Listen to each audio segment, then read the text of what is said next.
Mr Morris says he wanted to talk to the people at the grassroots of the problem and get their opinion on the fundamental difficulties within the industry and their thoughts on how to rectify the situation. Mr Morris left Sydney at about 10:30 this morning.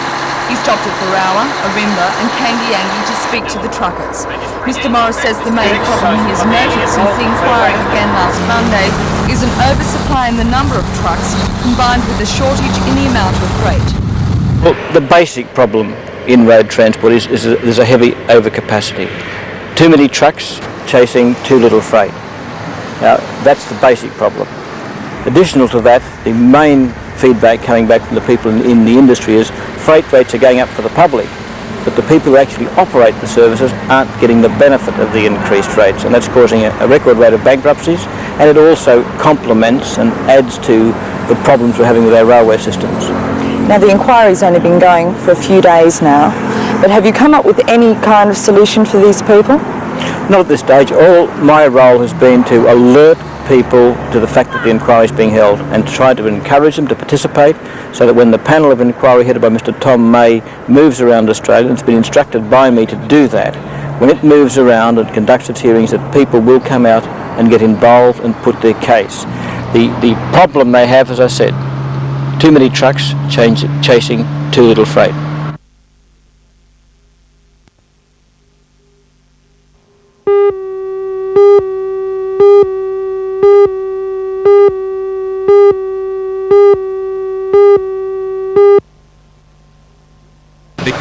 People from the Port Macquarie area are involved in peddling this interesting-looking four-wheeled cycle to Sydney.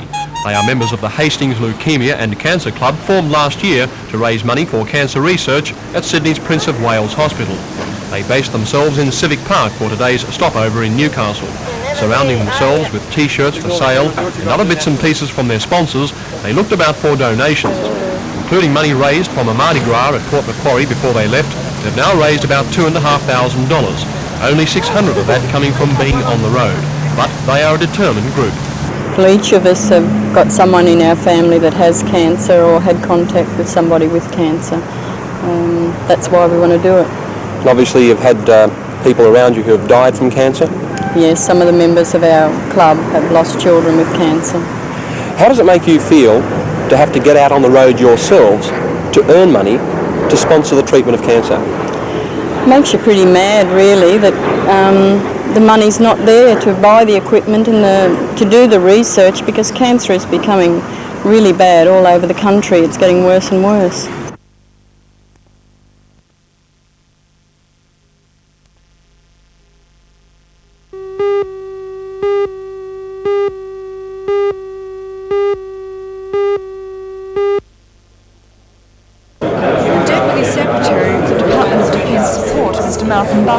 Says the seminar will give the opportunity for a two-way communication where the department can inform potential government contractors what is required of them, and the manufacturers can in turn let the department know their capabilities.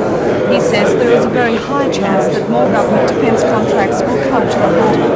A number of hunter firms already are in the forefront of technology. Carrington Slipway is a building, a prototype mine hunter, which is really quite in advance of anything else we know of in the world. It therefore presumably has export potential. The manufacturers of other goods, such as Seco Titan with the tungsten penetrators for anti-missile systems, are other examples.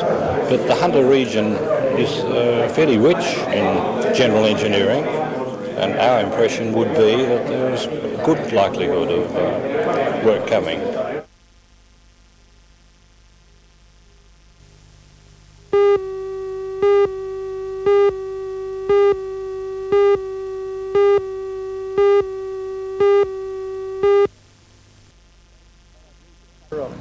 Pat, I believe the club was at crisis point this morning, but you've been able to alleviate that situation at least for a short time.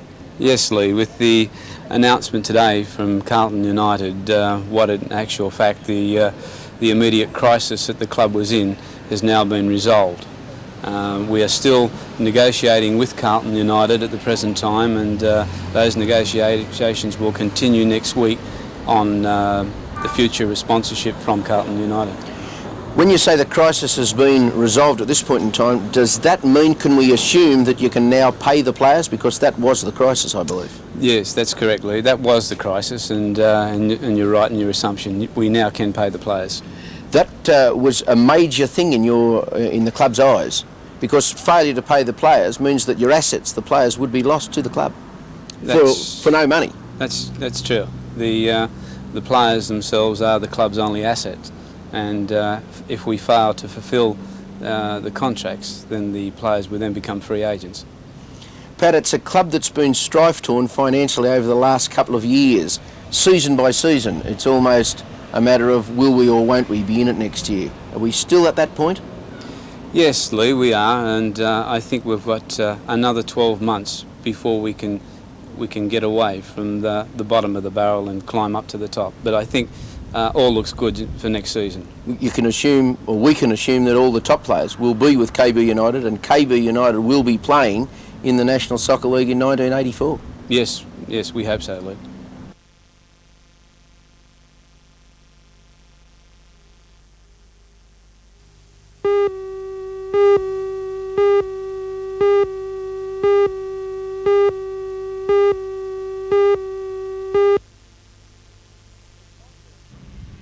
It's long been thought that the Maitland Abattoir could go the same way as many others in the state and eventually close down.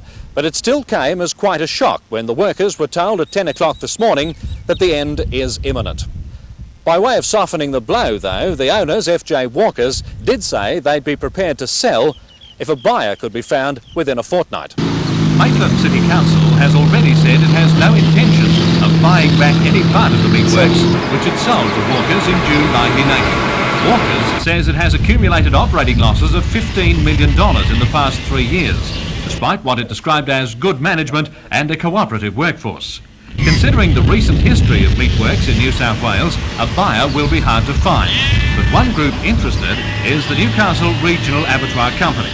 This is the group formed by 30 or so former employees of the Waratah Meatworks to try to get a cooperative business started. A director of the company, Mr. John Henry, says he feels his firm could make a go of the Maitland Works. The men would have some enthusiasm to work because they would be shareholders in the company, and they had a go for 26 months working for Ron Tant at Newcastle Abattoir, and it ran successfully. So even though FJ Walkers couldn't make a profit at Maitland, you say you could? Yes, very much so. However, enthusiasm alone is not enough. What is needed now more than anything else is money, but help could be at hand. At our meeting today, we've talked to Ken Booth, the State Treasurer, and we're just trying to do a feasibility study now and try and raise the money through this. How much money would you need? Well, their estimates is to buy Maitland Abattoir would be $1.5 million. With additional cost, probably nearly $2 million, I'd say. And can you raise that sort of money quickly enough? Well, this is what we have to look into. We've got a meeting with the Hunter Development Board on Monday morning, to go through the whole detail of the feasibility study and look into finance.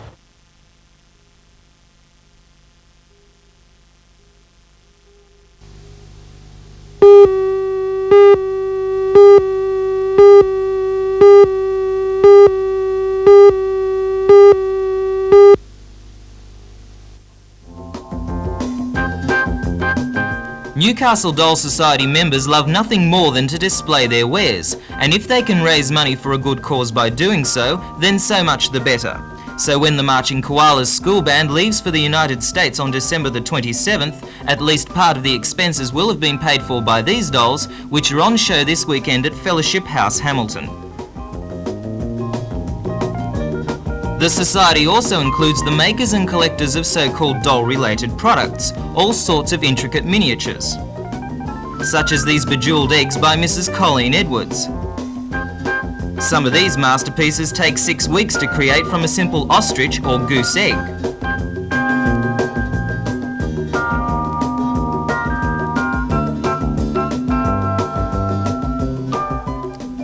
A sidelight at the exhibition are these antique clocks. Part of a collection of more than 100, they date between 1858 and the 1920s. Most of all though, the dolls are the centre of interest. Whether tiny or large, these dolls show that some little girls and boys grow up from the sandpit to become collectors.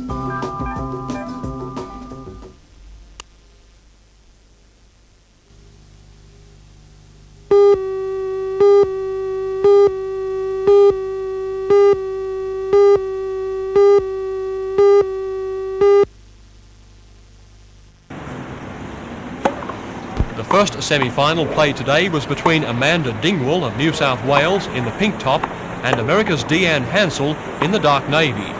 It was an exciting game of tennis, both girls playing great shots and both evenly matched on the day.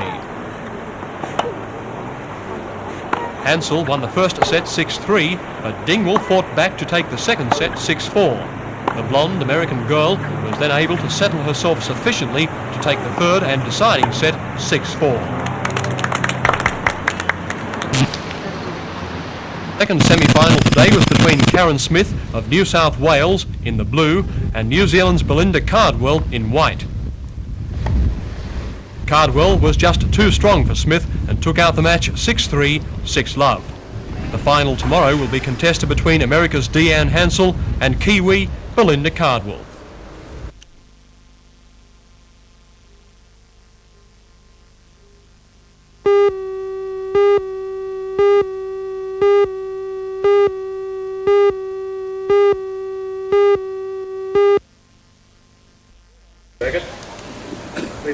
The main purpose of the Agricultural Society Council and Westpac-sponsored junior cattle judging national title is to invest in the future. They want to ensure that there will be enough beef and dairy cattle judges to adjudicate at shows for many years to come. Last year's zone winner, Lindsay Moxie from Singleton, went on to win the state and national title, which only goes to prove the organisers say that we have some very talented young judges in the Hunter region. The overall winner in today's zone final was Lindsay Lambert. But what makes a good judge? Mr John Atwood from the Pole Hereford Society. Well, Janelle, I think it's only a matter of years of practice and involvement in the industry of the cattle. What was the standard of the young judges here today? Some of those young boys as they came out, and that young Glass too in the final, their explanations and their placings were a little bit astray, but the reasons they put their cattle where they did was very good.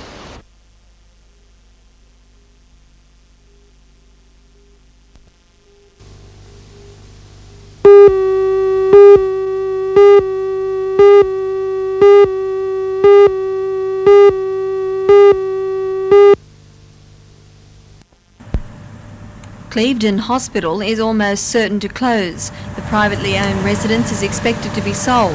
When that happens, Gresford will be serviced by one doctor.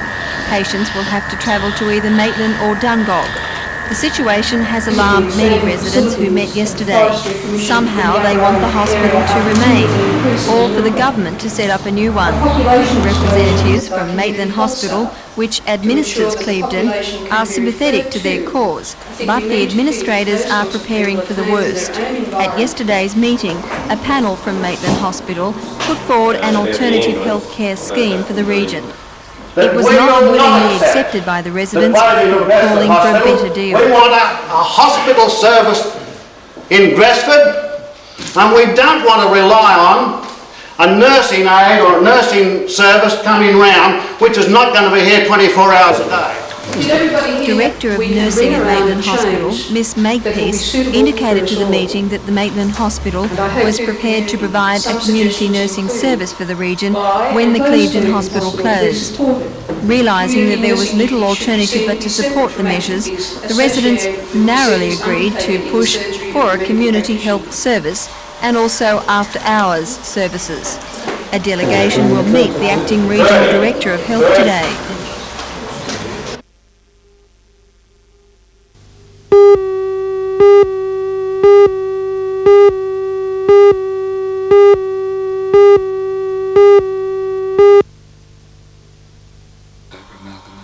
The Vice-Chancellor of the Newcastle University, Professor Don George, says such a grant was indicated by the government at the regional summit meeting. At this stage, the Premier has not indicated how much funding will be available.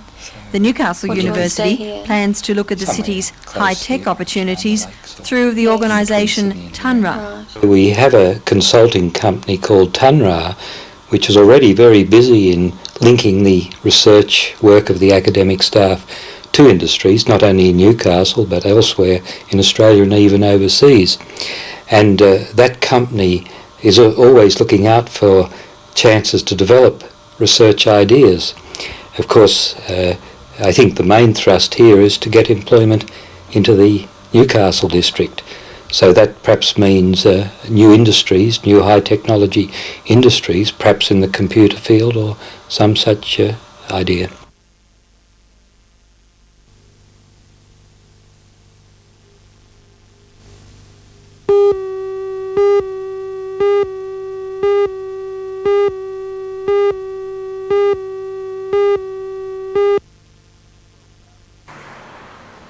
(12,620 kilometres), a distance equivalent to 320 marathons, 7 new records including 3 world records. These have been Ron Grant's accomplishments so far.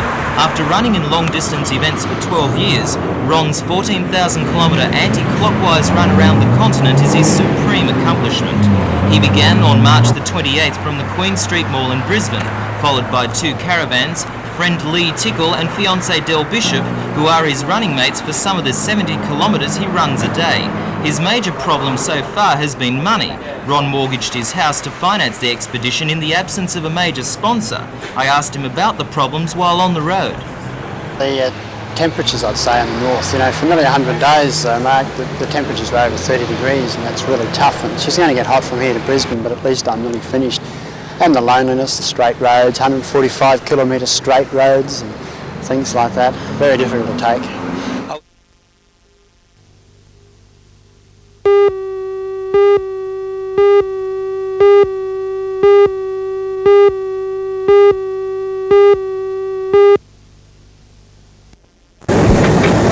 When the steam locomotive depot at South Maitland closed this year, the men who had driven and maintained the steam trains formed a body to preserve that part of railway history. The South Maitland Railway Steam Preservation Council met at Tulare last night to discuss its plan of action. The council wants to see steam-hauled tourist trains operating on a section of the South Maitland line. Both the Heritage Council and the National Trust have got behind the idea. We have in mind is a total preservation package is first and foremost is running of a tourist line, incorporating the Hunter Valley wineries and many other organisations in the valley. Secondly, the workshop industry is very useful for overhauling of other societies' steam locomotives and equipment and to keeping this vital system running. There are a number of problems standing in the way of the group's tourist project, among them permission from the authorities to run the steam trains. The Preservation Group hopes to overcome these problems soon and get the steam trains back on the historic South Maitland tracks.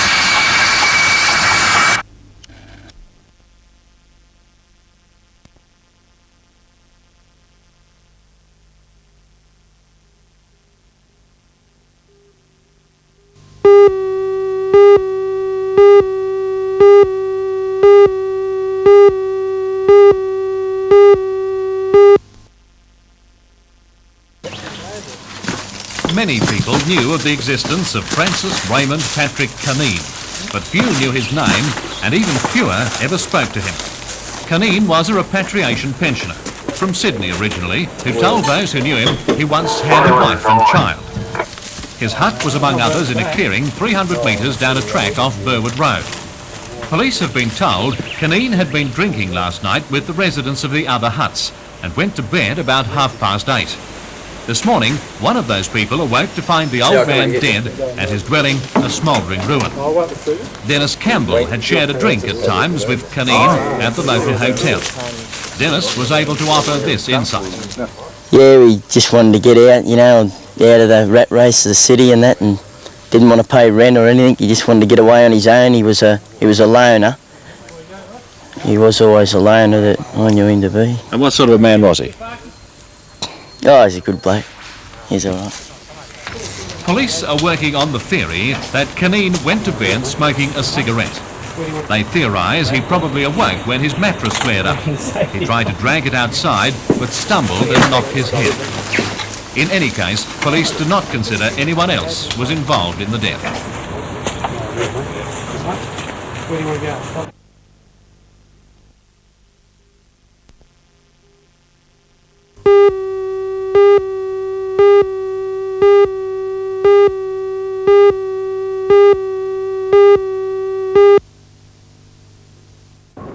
Bill Waterhouse admits he travelled from Sydney to the Newcastle races for something like 30 years before one day discovering the beauty and the potential of Lake Macquarie.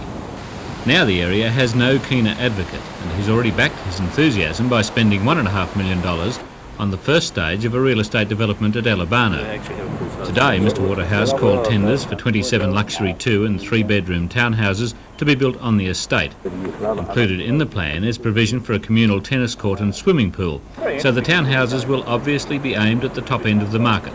But he says he has total confidence in the future of Newcastle and the Hunter. I have no doubt whatsoever in this area here. I've never seen an area as pretty as what you've got with the lake here, which is an unpolluted lake, plus the city itself, Newcastle, which is beautiful, and the Hunter Valley. You've got everything here for a really thriving tourist activity. So this is just a stepping stone then for future developments? This is our first of. We're very confident with it, but this is our first of. How this goes, we'll plough this back into the area. Do you have plans to interest overseas investors in this area? We are looking at that, but before you can get overseas investors to come in anywhere, they want to see a track record. So as I said to Ben, let's really give them a track record. This will be our first of. We've got other ventures which we've started here or in the melting pot here, and I'm quite confident that we'll get plenty of investors wanting to come in here.